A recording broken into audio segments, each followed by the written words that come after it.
Today we will be talking about this interesting topic: language, speech, and speech disorders. These topics are very broad and they encompass a number of areas in social sciences and the psychology.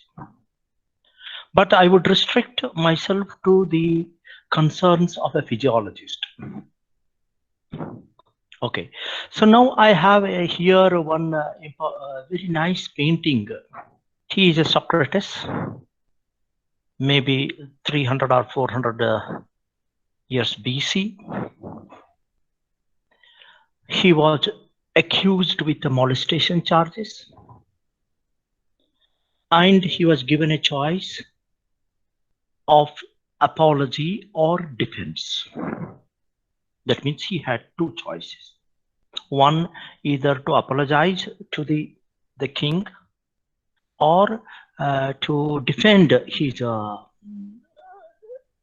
innocence. Here he is defending that particular incident. That is the picture of that, and he is one of the greatest orators of the world. Even ever since then, maybe he may be coming in within the top 10 orators of the. So now, why I am trying to talk about this orator and these things. This is the speech. The speech wins the battle. Speech wins the heart. Speech wins the money. Speech wins the kingdom. You know, if you are a good speaker, even you can try to impress upon people and try to be the somebody. You see any of the current global leaders anywhere, whether it is India or United States of America or Britain or any other state, all these leaders have one good quality. They are good orators. They speak well. So that means the speech is that type of what I will say, an instrument in which we can win people. Okay, with this background, we proceed with the physiology of speech. Before we go to speech, now let us understand what is language. Language is the means of communication within the species and even in human beings. It consists of use of words in a structured, conventional way,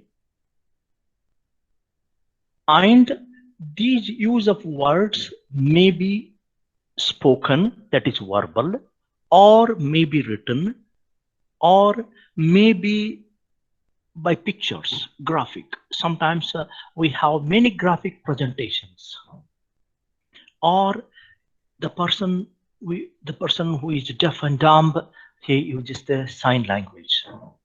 So these are the three ways of communication. The language is communicated to the other. Sign language is also an important means of communication.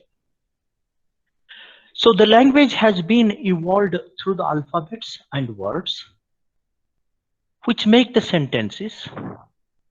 And these sentences have a rules, the spellings, the pronunciations, and definite order of arrangement. That is what we call as a grammar. But the person who does not know the whatever the formal education, still he speaks the language. He speaks the good language. And sometimes you will be surprised. So that means it is a way of usage of words in the context of the living. That is how I take it. For the language, and you need not to be having a knowledge of the alphabets. That is what I have written. The person who have not taken the formal education also still be a good language specialist. Okay, that is about the language. But the language is made up of a speech only, or the spoken words only. Now, if we come back here, what is the language center in our brain? These are some of the functional areas of the cerebral cortex where there is a language comprehension. So one of those centers is the language comprehension and intelligence center is the Wernicke's area. This is a Wernicke's area in the temporal cortex, just at the angular. This is the angular gyrus, just below the angular gyrus. We have this language area. This is comprehension of the language. So that puts the language all together. So now this language comprehension, it takes the help of these somatosensory association areas. Say, for example, from the sensory modalities here, from the visual aspects here, from the again visual cues for name of the object. So that means it comes with the auditory as well as visual. Auditory and visual, put them together. That is a naming. So we try to remember an object, or you remember that you see when you see a caricature of me, you see that okay, it is Dr. Deshpande whenever that picture comes. So like that, that particular naming of an object or a person or anything, it is this is stored here in this. And again, the behavior or whatever the concepts associated with these objects are stored in the limbic association area. This is limbic association area. And this is the process where they will hear the sound and you can identify my voice because we have been interacting and you understand my voice even if you play it and you will be able to listen. So that is the auditory association area that comes with the language. Now the word formation. So that means a particular word formation, word selection comes here near the Broca's area. So this all will be orchestrated. These all things will be orchestrated by a master sitting here. This is the master prefrontal cortex. Yesterday we were talking about higher functions. The language is one of the higher functions.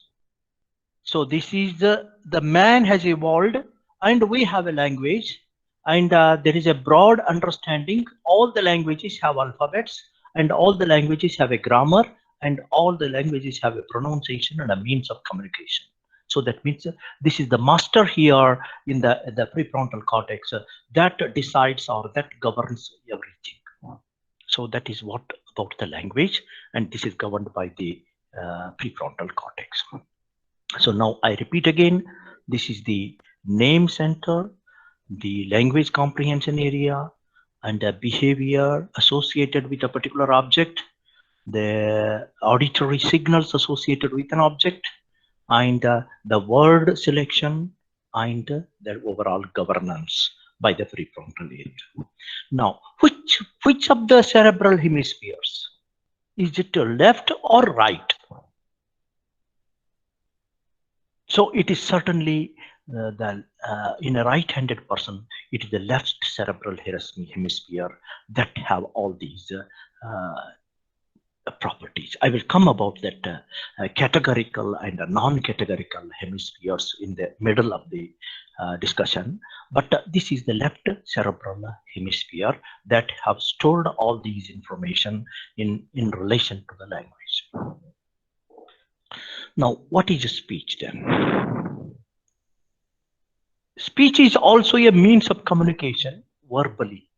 It is a means of communication verbally. The language is a means of communication, either written, verbal, or graphical, or signs. Here, it is the means of communication verbally by producing the sound waves. That is called voice. And these sound waves are produced in such a way that they are understandable to the other person. Okay, so now every day in the morning I just go through the campus of your AMSR and I see that many birds are chirping around and they produce a different noise at a different context. That means they are also communicating each other. So that means the sounds or the sound waves produced by these animals also have something which we are not able to understand. Anyway, that is a different aspect altogether. maybe that would be in a different perspective. Now, this is the voice or the speech is a highly skilled voluntary act. Because I am speaking to you and I don't see you, I am sitting in front of the computer and I try to give my lecture, and I am already oriented for giving the action. So this is a highly skilled voluntary action. And the speech consists of a group of words organized in a manner prescribed by the language. That means whatever the words I use the grammatical sense associated with the language, whatever the rules associated with the language. There are two components of the speech, the verbal components of the speech and the written component of the speech. So both are written is a graphical or a verbal. So both are components of the speech. So that means we have a, but we usually speak, we always remember a speech is a form of a verbal communication. Now, then how does it work? It's a planned, coordinated action initiated by the neural parts in the brain and the speech is produced by the musculoskeletal system present in the neck or the oropharyngeal part. So that means that musculoskeletal system is situated in this what is that voice box? Voice box, we say that the laryngeal component. So now, what are the components are required for this thing? One, the nervous elements and centers. That is the thought, the planning, selection of a speech, and sequencing of speech. So that means when I'm talking to you, even whatever the words I utter, they are all coming with these particular four structures. That means there is a thought associated, though I may not, they cannot be split in that way, but there is a planning associated, what words to be chosen, and then select how much I should emphasize or how much these things, that is the type of selection there, and sequencing of a particular narration what we are trying to make. It has a sensory component, it has a motor components. So sensory components means I get the inputs, either proprioceptive inputs, the audio visual inputs, so that is a sensory component. The motor component is the production of the voice. And these things are integrated, the sensory and motor components are integrated in the center in the brain.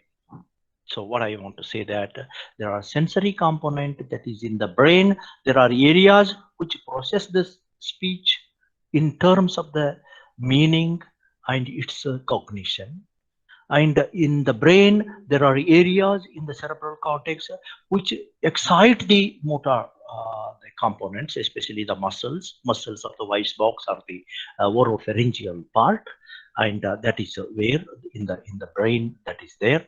So then these two things, sensory and motor, they are coordinated when we have a meaningful speech.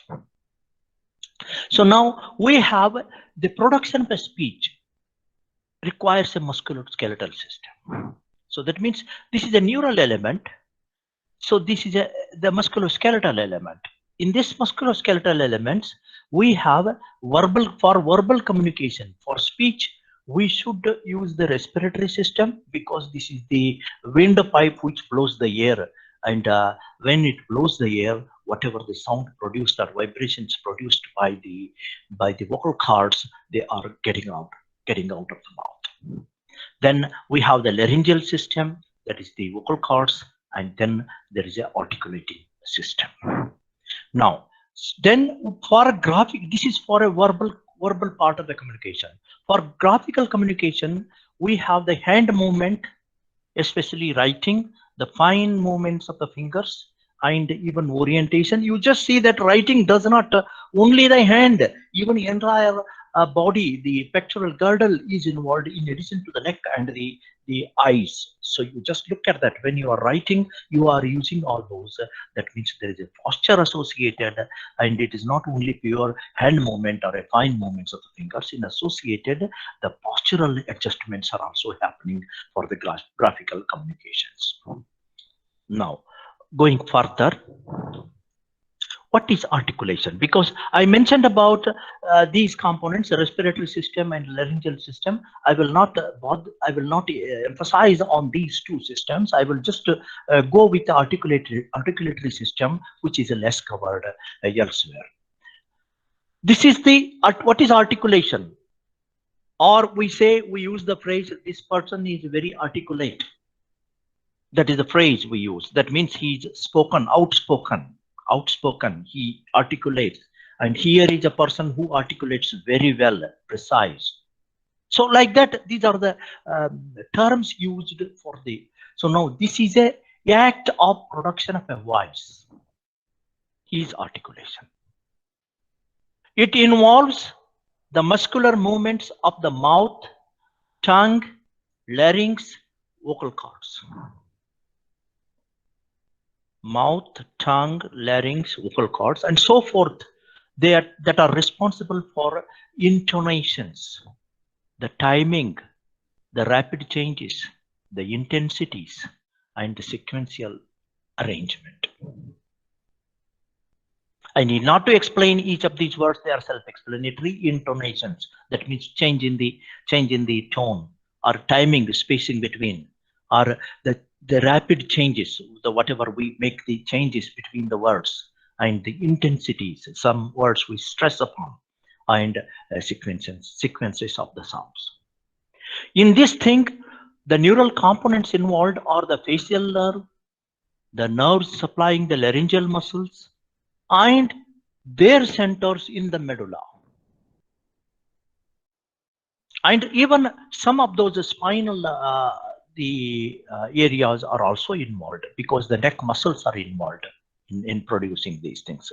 Maybe besides the facial nerve, we have these movement of the jaw, movement of the lips, then the pharyngeal muscles, the glossopharyngeal nerve. So these are, I have not mentioned. That is why I am telling that is laryngeal nerves, pharyngeolaryngeal nerve, they are involved. Then all these things are coordinated by the motor cortex. That is what we have thought for the voluntary motor action. That is the premotor area, supplementary motor area, the motor area, and then the basal ganglia, cerebellum, and all those components, they are involved in producing the voice. So now in the next, that is a cerebellum, basal ganglia, sensory cortex, all are involved in sequence, as we have thought for the voluntary actions, to produce the contraction of the vocal cords, and even movement of the entire oropharyngeal components. So damage to any of these regions may cause loss of speech. If there is a paralysis of the or a cutting of the laryngeal nerve, which is supplying the vocal cords, what is called a recurrent laryngeal nerve, so that means he may lose the voice.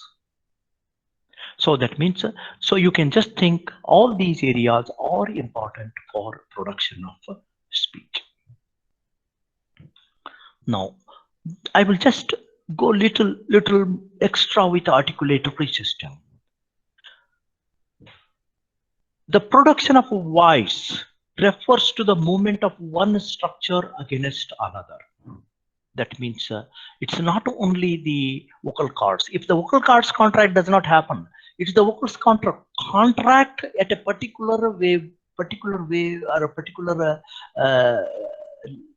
degree, and the wave or air coming out of the windpipe or the trachea are trying to push that vibrations out. So that is what the articulatory system is about. So this is called a supralaryngeal. So that means it's not only the vocal cords, it is a supralaryngeal component that is important. It consists of muscles bones, teeth, and cavities. Muscles, bones, teeth, and cavities. I will not go into the detail because each one of them are distinct topics. So now that entire thing is called as a vocal tract. Now this vocal tract has movable parts and fixed parts. The fixed are the teeth, the incisors, the hard palate, and the alveolar ridge. So these are the ridges which makes these are fixed components. The movable parts are lips, the tongue, the soft palate, the pharynx, the mandible. So that means we have a movable parts and fixed parts. Then you just see that this is what we see as a vocal tract. This is a vocal tract. The entire thing is a vocal tract. We have mentioned this is a nasal cavity. Again, you have the nasal cornua there. So this concave, what we call as a nasal concave. So the superior, middle, and inferior nasal concave. So this is the cavity. Then this is a oral cavity. This mouth is closed. So this is a oral cavity. Here is the tongue. This is the pharyngeal cavity. So whatever the sound produced here, it has to pass through. You must have seen whenever you are having a cold, your voice is altered. Maybe you don't have that laryngitis or the vocal cord infection. You may have something with a rhinitis, that is with the nose. Still, you have a sound quality is changed. Or if you are having a problem with the swallowing, so your voice production may also be pharyngitis. If there is a pharyngitis, you may have the voice alteration in the voice production. So that means whatever happens in the vocal tract also will alter the voice production. Now, just coming back to the arts of speech production. So that means in the speech consists of use of words, and these words have vowels and consonants together. So now when we are talking about the vocal tract and how this vocal tract deals with the vowels and consonants, here I'm just trying to give you regarding the vowels, how this is been. So now here if I give you an example here, A in cat, E in keep, I in bike, O in soon, or U in cute. These are the vowels there. And when we are using or pronouncing these vowels, we use the tongue movement. You can just try to look on that. When we use the tongue movement, that would produce, because of the respiration and vocal fold vibration, vocal cord vibration, that would produce the sound. This is how the vowel movements or vowels are pronounced. Now, if you are coming back with the consonants, consonants are these remaining, leaving that A, E, I, O, U in case of the English alphabets. So the remaining alphabets, remaining 21 alphabets are the consonants. So now how, just I'm giving you here example, the pear or a cup, P in pear or cup, B in bad or crab, T in tall or hit, D in dark or head. So these are the consonants. When I am using the consonants, so now what I use the fixed components. In case of vowels, I use a tongue. Here I use a fixed component and movable articulators. So that is how they are pronounced when we try to pronounce at them. You can just look at them, sit back and try to analyze. And here the respiration is used, and vocal cord vibration may not be as much. But as far as the vowels is concerned, vocal cord vibration becomes imminent or important. Now, moving on, because I leave that English language there and I move on to the physiology. So now these are some of the centers for the speech production. So now I'm asking the question to myself, what are the speech centers in the brain? Now I have listed here one speech center. So this is a Broca's area, Broca's speech area. This is a motor component.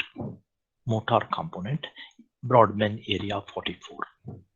So this is us very close to prefrontal cortex and the motor cortex there. So Broca's area, that is one.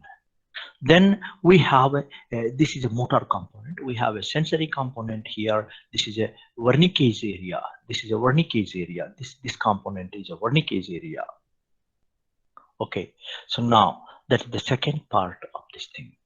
But you look at the arrows here. See, all the arrows are coming to this Wernicke's area, from the somatic component to the primary.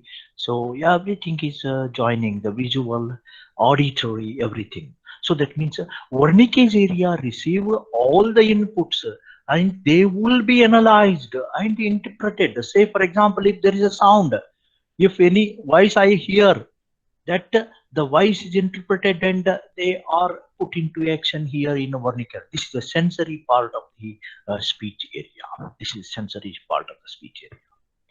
Now we have another area which connects this Wernicke's area with the Broca's area. This is the arcuate bundle that I will show you in the subsequent slides.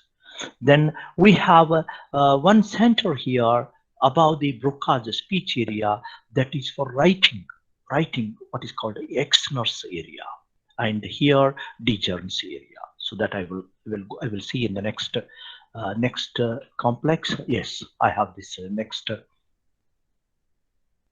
Here I have categorized sensory areas, motor areas. The sensory areas, this is a Wernicke's area. Then Dejerne's area. This is Dejerne's. The angular cortex. Angular cortex is the Dejerne's area. This is a Dejerne's area. This component. This angular gyrus. Angular gyrus is here. This is Dejerne's area. Wernicke's area, Dejerne's area. Then after that, this is the connecting link. This is the bundle going to the Broca's area. This is a Broca's area. So this bundle, this is the arcuate fasciculus or arcuate bundle.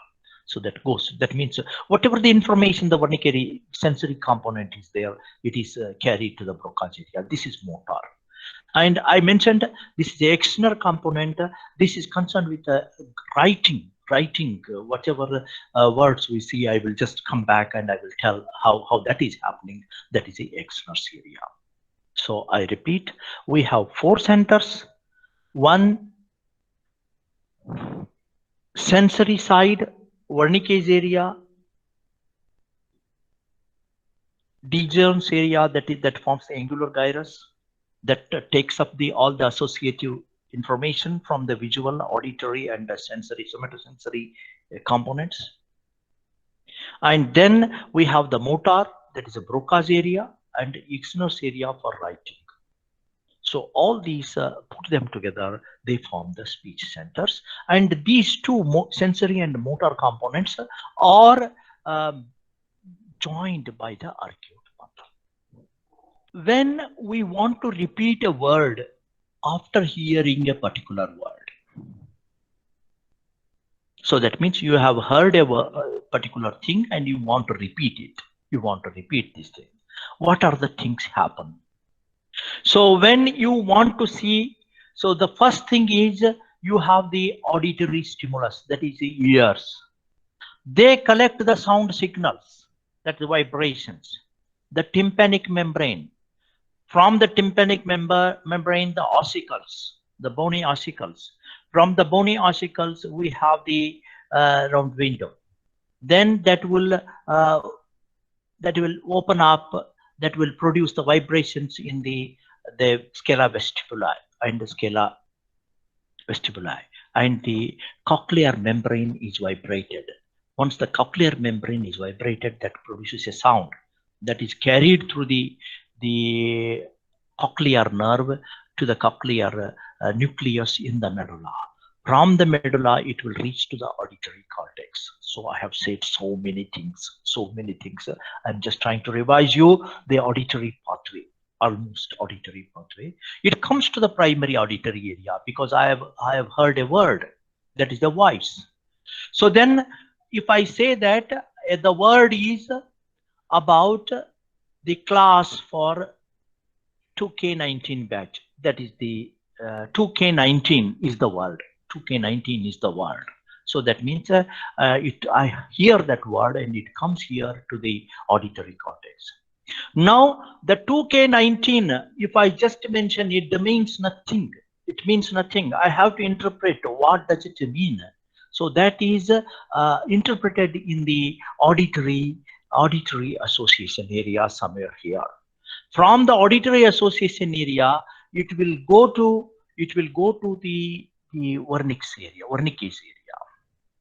Now the Wernicke's area, it forwards it to the Broca's area through the arcuate fasciculus, through the arcuate bundle. Now the Broca's area tells those the vocal cords and the muscles which produces the articulation, they will activate that. And from here, the signal comes down to the centers of the whatever the cranial nerves involved. So they will produce the muscle contraction, the vocal cord contraction.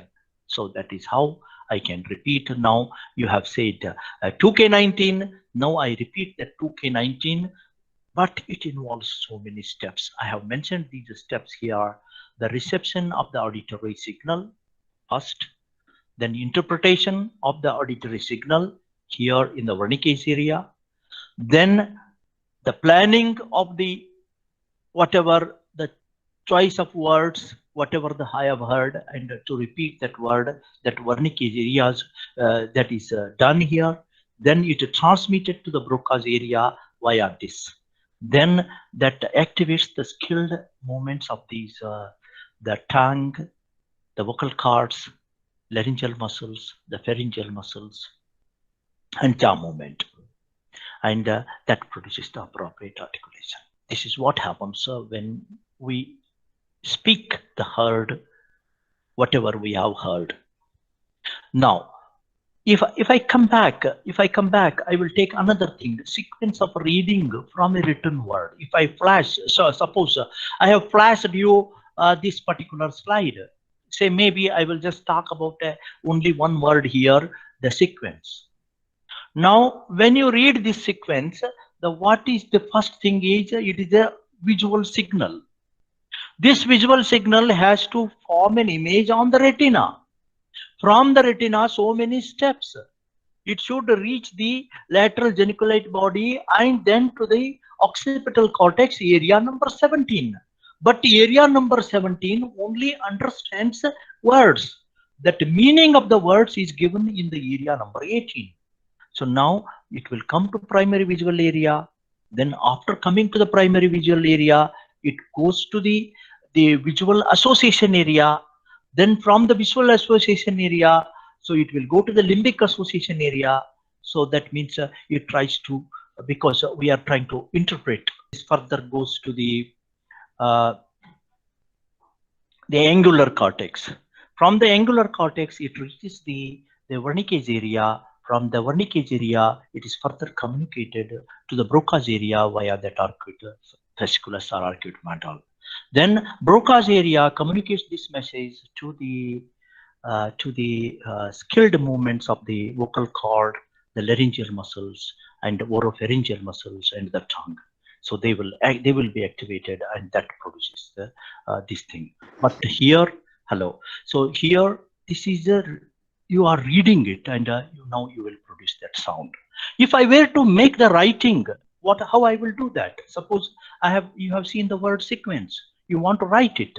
So now if you want to write it, the first few steps are same up to the Broca's area. From the Broca's area, then it goes to Exner's area here. This is the Exner's area. And this Exner's area now will inform, from Broca's area, it goes to the Exner's area, and it will inform those hand and posture movements, so that there is a writing of the particular thing.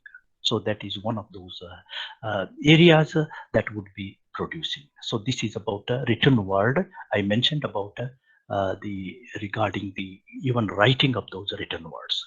Now the same thing I have taken it from Genong, and you can just see the number of steps what I have represented. What I have represented here, this is starting with the lateral geniculate, that is the striatum there, number 1. Then comes number 2 there. Then comes the higher order of the visual cortex. I mentioned it is the visual area number 18. That is the visual association area. Then comes the angular cortex. That is the Wernicke's area. And from the Wernicke's area, the arcuate bundle to the Broca's area and to the particular whatever either speech or the writing centers. This is what we have that in that graph. Now, just to summarize the speech centers, we have the speech centers, Wernicke's area, Broca's area, the first important ones. The Wernicke's area is the sensory area, and the Broca's area is the motor area, and Wernicke's area is assisted or associated by the angular cortex, that is Degen's area, and the Broca's area is assisted by the exner area for writing. So now these the sensory and motor are connected by the arcuate bundle. So this is just a summary of those speech centers. Now it is not enough because speech centers are lateralized to a cortex. So that is only one of the cortex is taking the responsibility of the speech centers. And in that way, in a right-handed person, it is the left cerebral cortex which is dominant, which is taking this responsibility. And the right hand, don't think that right hand is silent. It is doing some other purpose. I will discuss about that. But usually in 95% of the cases, the right-handed person, it is the left hemisphere, is the dominant hemisphere, and where these centers are located. Suppose what happens, the parents, whenever the child is learning the language in which he is a left-handed person, they try to force him to use the right hand, because basically he is a left-handed person and he may result in a certain amount of a stammering or a stuttering or a speech disorders. So that means it is not his natural the pathway for a neural pathway, which otherwise he may manifest in all of his life about this stammering. Then moving further, this is when I say the dominant hemisphere, now I am trying to differentiate between the left hemisphere and the right hemisphere.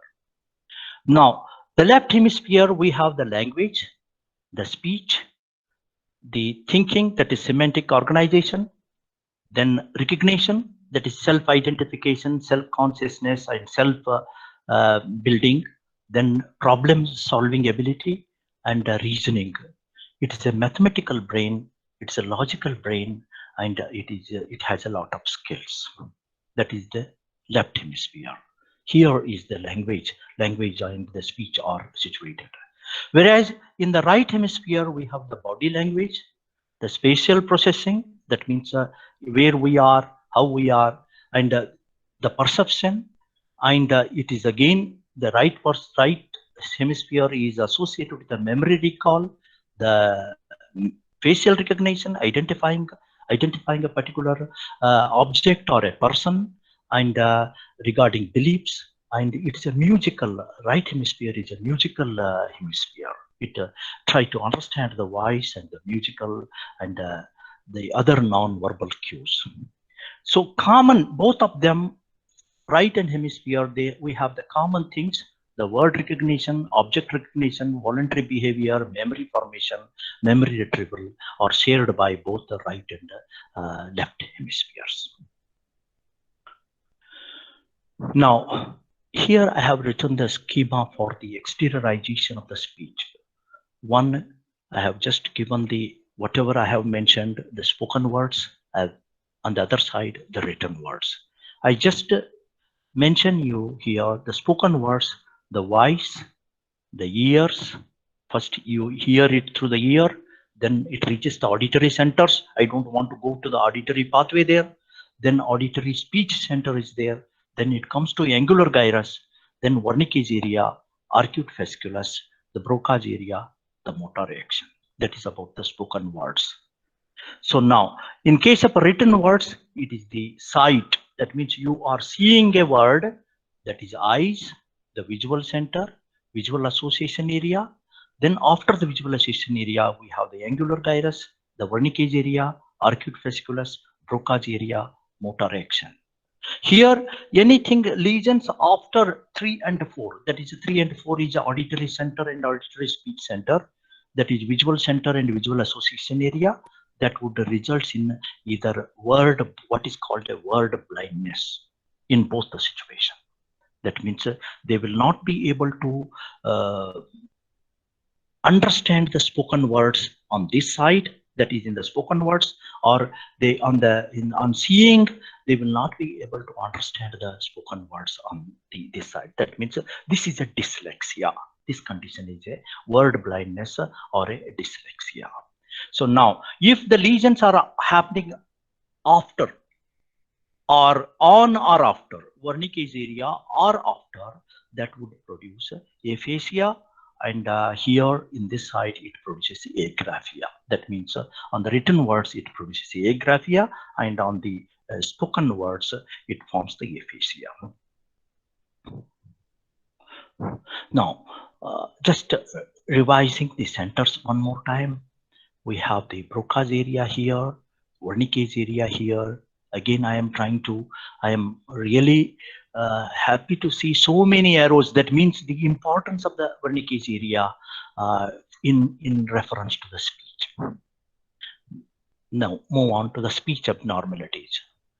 We have a number of abnormalities. One, I will just mention the inability to speak is called aphasia. Aphasia is inability to speak or produce the spoken words. So now there are several of these aphasia. One is a aphasia resulting from the sensory component, that is a Wernicke's area, that is called a fluent aphasia. And the aphasia resulting from the Broca's and surroundings, that is a non-fluent aphasia. And if there may be aphasia which is because of the conduction, that is the transfer of the impulse from the Wernicke's area to the Broca's area, that is again another fluent type of aphasia. So that means there are aphasias because you know everything, but you cannot speak, and suddenly we all will have. So I have seen, I am not getting the word. I am not getting the word, and I want to explain. That is how you sometimes tell. That is called a anomic aphasia. That means you are not trying to recollect a particular thing. That is a anomic aphasia, not able to identify. So that is the problem with the angular gyrus, where that visual and auditory components are mixed. So then we have the another words, what I mentioned, dyslexia. Dyslexia is a word deafness or word blindness. So now we have, this is purely about the central component. In the central component, we have cerebellum. Cerebellum is very much important for the production or the muscle contraction. We have seen a number of disorders associated with the cerebellar lesions. You will see that there is a dysarthria. That means the speech is almost broken down. So that is a speech is not normal. So that means abnormal muscular contractions which are not happening in a way they are smooth and effective. So dysarthria, that is in cerebellar lesions. In case of basal ganglia lesions, what happens? These are muscle contractions are weak. Akinesia or hypokinesia is important aspect of the basal ganglia lesion, and you may hear, because if the person is not able to produce the sound, it may be called as a dysphonia. That means he has a production problem. So his muscles are not contracting effectively enough to produce the sound. And abnormalities in articulation. So like vocal cords, you may have the hoarseness of voice. Whenever there is a inflammation or congestion, you have the hoarseness of voice. So that is again a speech abnormality. So suppose if you have a rhinitis, a common cold, a nasal tone, so you will get that particular peculiar sound production. Or any paralysis of the pharyngeal or laryngeal muscles may end up in losing the voice. So these are some of the speech abnormalities. Now, I have just given here in this graph the explanations for all these. The motor aphasia, the receptive aphasia, that is a fluent, this is non-fluent. Anomic aphasia, I have mentioned about the details there. The global aphasia, that is another condition in which both the Wernicke's area and the Broca's area, they are damaged. So that means there is a global ischemia or whatever. So that is producing a global aphasia. There is involvement of both the centers. Then we have a primary progressive aphasia. This primary progressive aphasia is a degenerative. It happens in case of a degenerative disorder, and it is progressive. And slowly, they, especially in persons with Alzheimer's disease or other degenerative diseases, they will slowly lose their ability to talk, read, or write, and then comprehend. So this is only thing that we can help them to improve. Okay, so I have already explained all these things, but you have these things in writing. I will provide them in my slides. Now, this one, I'm just taking a little more time here because the fluent aphasia. So in the fluent aphasia, I want to say that language comprehension is intact, relatively intact. Fluent aphasia is resulting from the Wernicke's damage. And there is this is also a part of the conduction aphasia. So now there may be a difficulty in finding an appropriate word, and he keeps on repeating certain words. So now what I am giving you, maybe I am giving you some website linkage, so that these all aphasias are there with the video clipping. I want that you just play them and you try to understand what they are. So this one I have taken it from the American aphasia group, and that would help you to understand what we are talking about fluent aphasia. So now I mentioned up here in this slide language comprehension. It is relatively intact here, and sometimes it is impaired in Wernicke's aphasia, and in conduction aphasia, because Wernicke's is proper. Wernicke's is in conduction aphasia, it is only the articulatory is damaged. So that is why you will have the language proper. Here in Wernicke's area, language is very important and it's lost. So you can have these examples trying to go through those video clippings, and you will try to understand them. And non-fluent aphasia is usually Broca's, that is a motor component, and the speech production is halting, and it is effortful, and he forces upon to speak something, and the grammar or getting correct word is also impaired, and he has limitations of speaking. So actually it is though everything the other part, he understands everything, but he cannot be able to put forth what he has understood. So in both the situations, the language comprehension is here. It is okay. In Broca's aphasia, the language comprehension is okay. But in case of a global aphasia, if you see the language, because it is also involving the Wernicke's area. Now, this is the center. I have just given you the, this is the, you want to go through this particular link I have provided. That is aphasia.org. Stories, different types of aphasia, and you play that, and you play each one of them, and you try to see, because then you will exactly know what we are trying to understand about, or what we are feeling about the Broca's aphasia, or Wernicke's, or a anomic, or a global aphasia. A very beautiful video clips are there. So now this is the table showing the different aphasias and their features and the cause. So I have put them all together. It is a summary of all of them. So that means I have mentioned Broca's. It is non-fluent, the lesion in the frontal lobe. Wernicke's, without any meaning, fluent, and temporal lobe. Global, both, widespread. So nominal, that is in the angular gyrus, especially the inferior parietal and the temporal gyri. So inability to name a particular object or a person. The motor aphasia is difficult in uttering individual words. That is again the Broca's area, or the pathway between a left speech center and the prefrontal cortex. Auditory aphasia, what we will say, it is these are word blindness. So motor aphasia and these are word blindness or dyslexic. This auditory and visual or dyslexic aphasias. Agraphia is inability to write, and again pathways I have mentioned already concerning with the externus center.